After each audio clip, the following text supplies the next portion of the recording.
This morning, his advisors say he'll be blunt about the concerns that people have and about his thoughts and the motivations, the consequences of that riot.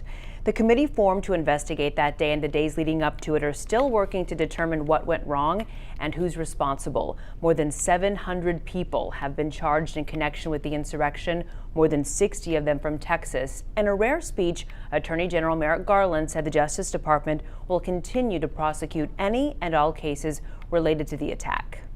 They were present that day or were otherwise criminally responsible for the assault on our democracy.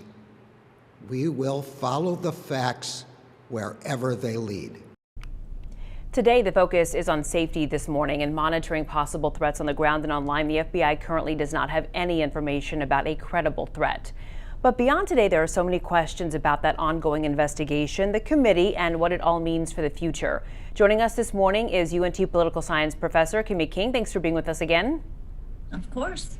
Well, former President Trump was acquitted in his second impeachment trial. Dozens of rioters, as I just mentioned, have been arrested, convicted, but the Justice Department is yet to announce any breakthroughs in untangling the planning of the attack or make any bombshell arrests. So what does the January 6th committee intend to accomplish?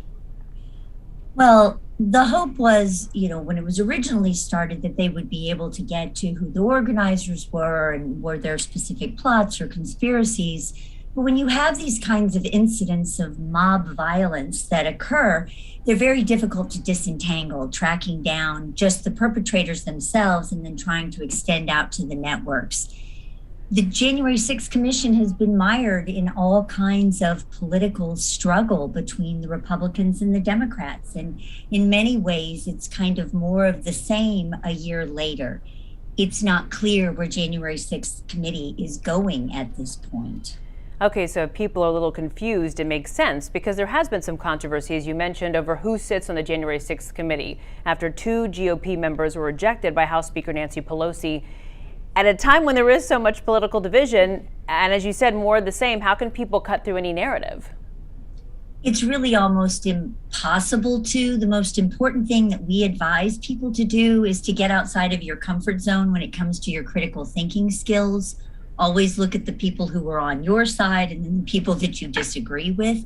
But these were the kinds of things that the founders of the Constitution warned us about. They warned us about polarization and this fear of faction where we become divided against ourselves. It is hard to understand. As what's striking about January 6th is that we all watched it on TV. Yet today we have such very different views of what occurred. That's a good point. What should we expect after today's anniversary and as we then get closer to the midterm elections, because that could shift things too? Absolutely. And what you will see is that both parties are going to use the January 6th issue to head forward because we've got primaries coming up. The most important part of this is to think about what lies beyond for democracy. What does it mean for who we elect in 2022?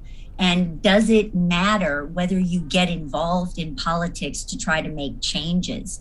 It'll be curious to see whether it serves to mobilize people to be involved or whether it just forces people to continue the polarization and we continue to be a house divided against ourselves. I guess 2022 could iron some of that out perhaps, or at least clarify some of those things?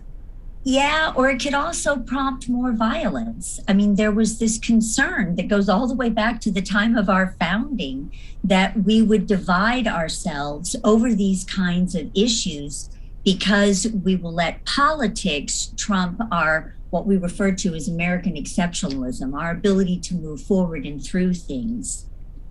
Great perspective, Kimi King, as always. We appreciate it, and we'll see you next time.